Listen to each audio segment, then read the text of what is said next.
20년 후에 원금이 2배라. 딱 5일 접수 받아요. 무슨 말일까요? 개인용 국채 이야기입니다. 개인용 국채가 오늘부터 팔립니다. 전용 계좌 한 사람이 한 개밖에 못 만들고요. 최소 투자 금액은 10만 원이고요. 최대는 연간 1억까지 투자할 수 있습니다. 그리고 종목은 두 가지. 10년물하고 20년물. 예. 그리고 만기까지 갔을 때 이자와 원금을 복리로 일괄 수정을 하게 되어 있습니다. 여기에다 적용금리는요. 표면금리 여기에다 플러스 가상금리까지 준다고 합니다. 물론 이게 뭐 중도에 팔거나 혹은 상속이나 강제 집행을 하면 소유권 이전이 만약에 된다고 하면 이거는 진짜 최악이고요.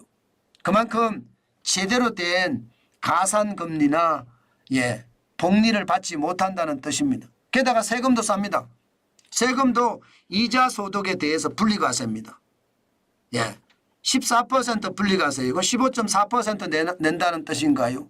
매입액은 매입액 기준으로 2억 한도입니다. 2억 한도. 1년에 1억까지 살 수 있고요. 내년에 또 1억을 사면 2억까지 산다는 뜻이죠. 이게 여러분 이게 딱 5일만 지금 미래에셋 증권인가요? 거기에서 판다고 이야기합니다.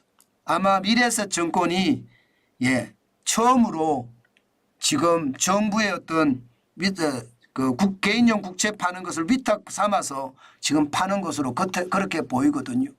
자, 그러면 이자가 얼마인지 한번 볼게요. 여기 적용금리가 표면금리 플러스 가상금리라고 했잖아요.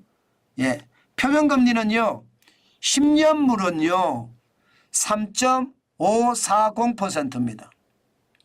여기에다 가상금리가 0.15% 붙습니다. 그러면 3.690%고요. 이게 세전으로 했을 때 10년이 가잖아요. 그러면 44% 만기 수익률이 된다는 뜻이고요. 연평균 4.4%의 수익률이 된다는 뜻입니다. 복리로 계산하니까. 여기에다가 세후 계산을 하면 37%. 연평균은 3.7%가 된다는 뜻입니다. 20년은 더 세죠. 표면금리는 10년물보다 쌉니다. 표면금리 자체가 3.425%입니다. 여기에 가상금리 0.3%가 추가가 됩니다. 가상금리가. 그러면 10년물보다 이게 적용금리는 더 비쌉니다. 3.725%니까요. 그러면 세전으로 따졌을 때 108%. 108%면 20년을 내가 뭐를 넣든지 2배가 된다는 이야기인가요? 2배. 2배가 된다는 이야기죠. 연평균 수익률이 5.4%고요. 물론 세후를 하면 91%니까 2배보다 조금 떨어진다는 뜻인 거는 이해해야 됩니다. 연평균 수익률은 4.6%입니다. 그러면 여러분 우리는 어떻게 개인용 국채를 투자할 것인가? 저는 개인용 국채 투자할 거거든요. 많이는 못하겠지만 할 수 있는 만큼은 할 생각입니다. 지금 예를 들어 말입니다. 예를 들어 개인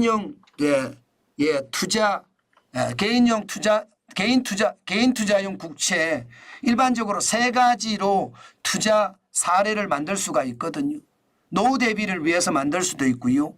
자녀 학자금을 위해서 만들 수도 있고요. 목돈 일시 투자도 할 수도 있습니다. 자, 노후 대비는요. 40세에서 59세까지 20년간 20년물을 50만 원씩 계속 매입을 합니다. 20년간. 그러면 60세에서 70세까지 매월 여러분 100만 원씩 약 100만 원씩 수령할 수 있습니다. 매월. 이건 나쁘지 않죠. 2배가 되니까. 2배가 되니까. 50세에 20년물 5천만 원 일시 매입을 합니다. 그러면 70세에 1억 원을 수령할 수 있습니다. 나쁘지 않습니다. 그러면 1억을 하면요. 50세에 20년물 1억을 하면 70세에 2억 원을 받을 수 있다는 뜻이죠. 나쁘지 않습니다. 게다가 자녀 학자금도 만들 수 있습니다. 자녀 학자금도. 자녀 나이가 0세에서 4세까지 20년물을 매월 30만 원씩 매입을 한다고 치자고요. 그러면 자녀가 20세에서 24세가 됐을 때 20년이 걸리니까 매월 60만 원씩 수령한다는 뜻인가요? 나쁘지 않습니다. 나쁘지 않습니다.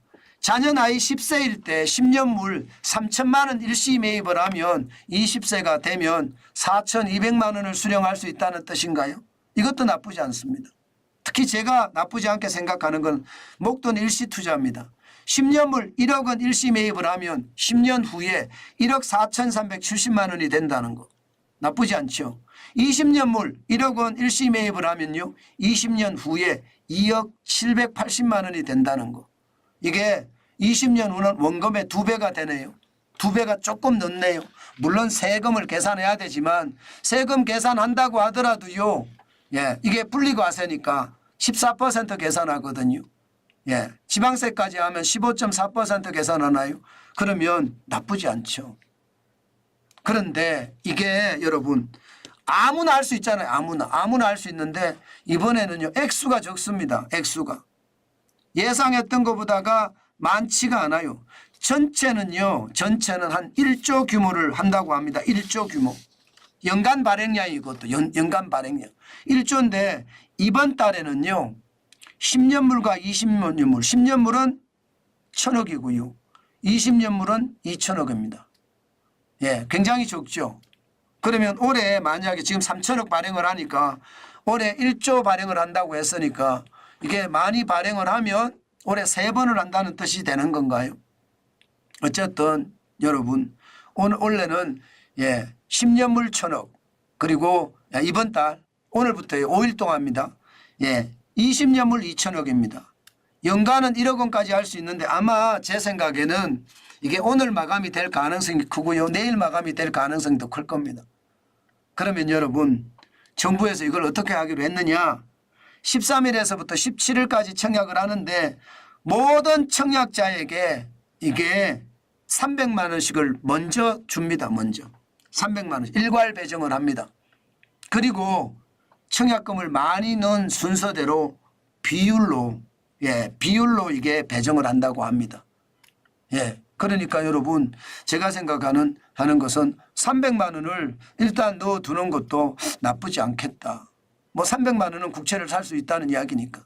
10년물보다는 20년물을 사면 300만 원을 지금 넣어놓으면 600만 원이 된다는 뜻인가요? 600만 원. 저는 뭐 돈이 많지 않다고 하더라도 개인 투자용 국채 여러분들 저는 조금씩 사시는 것도 나쁘지 않겠다 이렇게 생각합니다. 무리하게 하시려고 지금 뭐 생각할 필요는 없고요. 천천히 시장을 보면서 생각을 하는데 국채도 나의 포트폴리오에 하나씩 들어가는 것도 나쁘지 않겠다. 그 말씀이에요. 뭐 나이가 10년 20년 넣으라고 하니까 이게 문제가 좀 있다 이렇게 이야기하시는 분들도 계시지만요. 저는 여러분 기왕 하실 거 이게 정여에 대한 문제도 해결이 좀 되거든요. 5천만 원을 20년 동안 묻어두면 1억이 되잖아요. 자녀 명의로 넣어줘도 이게 문제가 안 됩니다. 정여나 상속에 대한 문제도 해결이 됩니다. 그런 측면에서 보면 개인 투자용 국채 자녀들을 위해서도 해보는 것도 나쁘지 않겠다. 그 말씀까지 오늘 여러분에게 말씀드리고 싶습니다. 저는 모르겠어요. 뭐 많이 할 수 있는 돈은 없습니다. 제가 300만 원 정도가 여유가 있는 사람이 아니기 때문에 제가 얼마를 할지 모르지만 10만 원이라도 개인 국채를 한번 해봐야 되겠다. 저는 일단 미래세 정권의 계좌는 특거든요. 그래서 10만 원을 하겠다. 지금 이렇게 생각은 하고 있습니다. 제일 중요한 게 여러분 일단 말입니다. 이게 평균 이자율이 좋으니까 하는 것도 나쁘지 않다. 복리니까 더 좋겠다. 만기 때 찾으면 더 낫지 않겠나. 그런 생각하며 여러분에게 말씀드려 봅니다. 물론 투자는 여러분 마음입니다. 그 투자를 제가 책임지지는 않습니다. 중요한 것은 여러분들이 제가 지금 방송한 것을 한번 몇 번 정도 돌려보고요. 아, 이거 괜찮겠어. 나도 투자하는 게 좋겠어. 그런 생각이 들면 투자하시는 것도 나쁘지 않다. 그렇게 말씀 올리겠습니다.